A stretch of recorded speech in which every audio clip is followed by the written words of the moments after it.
In life, it often happens so that chance gives impetus to a whole chain of events that bring fame and true wealth to their initiator.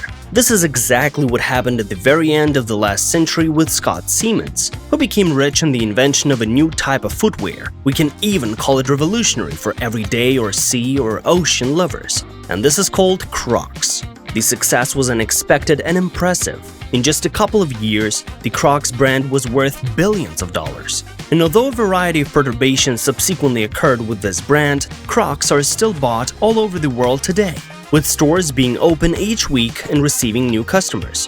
What was the story of their success and what allowed them to occupy their niche in the already saturated with a variety of shoe models? We are here to explain to you just that. Please continue watching. This is Wealth History, and the man of today's episode is Scott Seamans and the brand known to many, Crocs shoes. Ladies and gentlemen.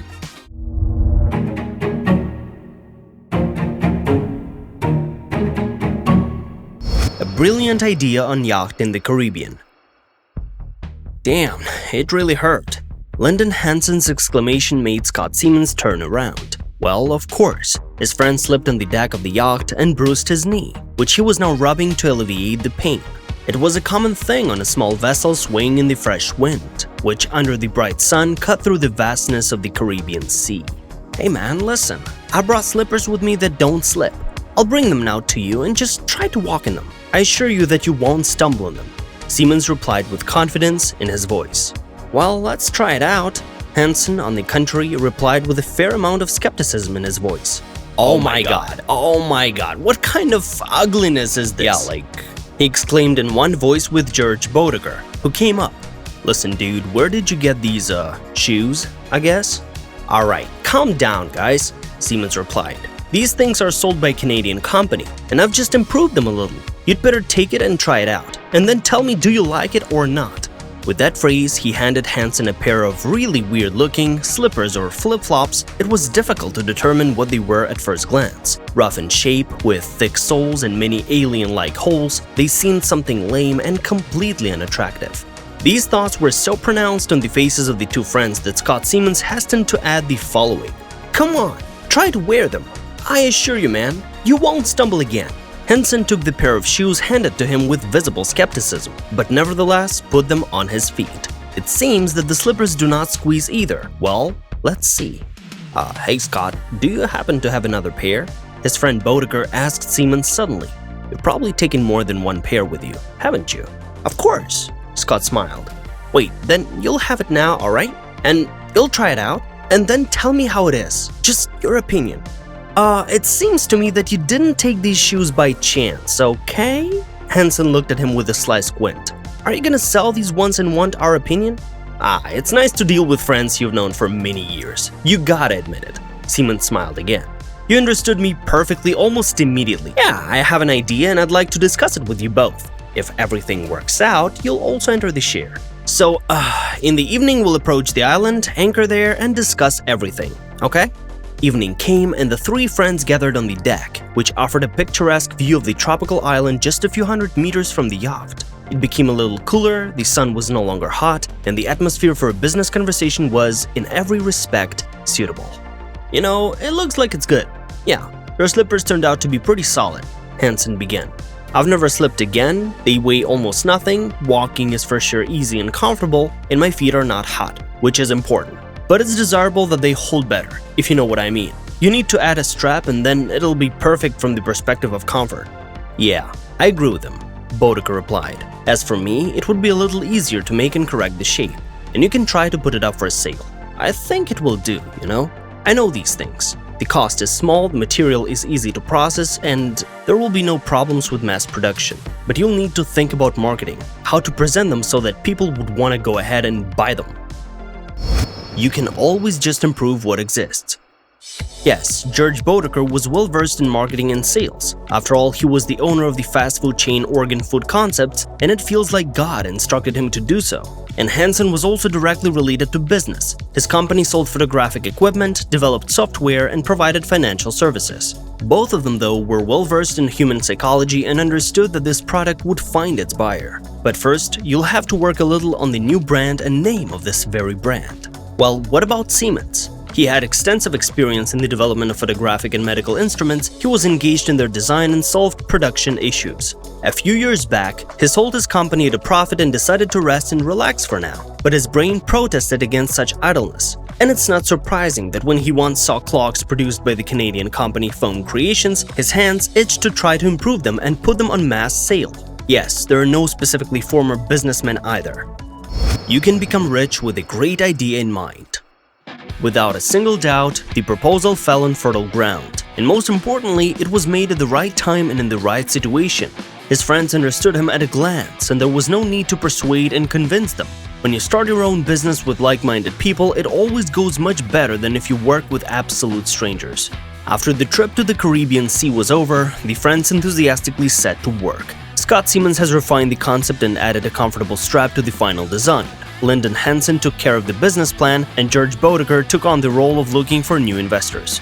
And of course, they registered a new company in Colorado, not only because it was their homeland, but also because of the relatively modest taxes. The issue with the name was resolved rather quickly. Crocs, of course. These shoes look like a crocodile, and in short, Crocs is a great catchy brand name. Although these Crocs don't bite. Seamans joked, and his buddies supported him. This is a truly successful marketing ploy and a hint that the new shoes are equally well suited for walking on land and for traveling on water. A perfect combo. The very first model was called Beach, a direct hint at who could be interested in a pair of these in the first place: beachgoers and lovers of recreation on the water. Summer for many of the people is a perfect time to choose a pair of Crocs. As the subsequent course of events showed, the initial target audience of the new product was chosen for sure correctly.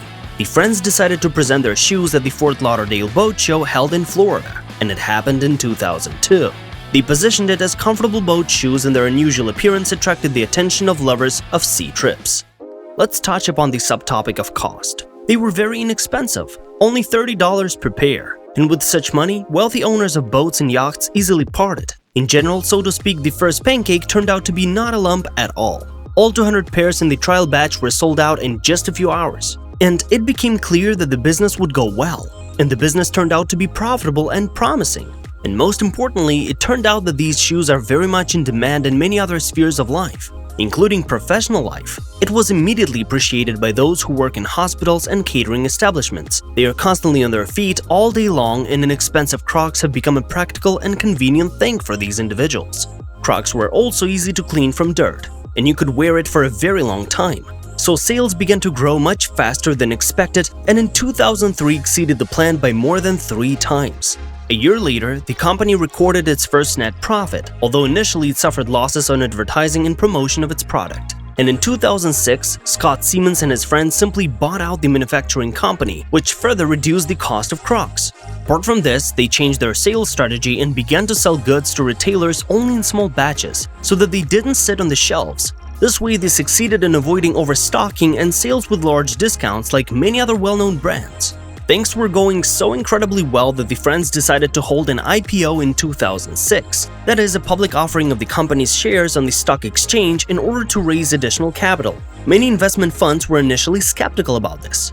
Yes, the company showed a very strong beginning, but this is not enough. It's common among the owners to believe that it is at risk, since it offers outrageously good products, and it can easily become a subject of fierce competition from others, and its plans and strategy for the future can be called indistinct. This is what an analyst of one of such structures publicly claimed. But soon he and other market gurus had to bite their tongues. Crocs raised $239 million at the opening of trading and became the record holder among shoe companies represented in the none other but Nasdaq stock index. The market scratched its head with outright envy and spoke out. The capitalization of such a daring newcomer was estimated at almost $1 billion.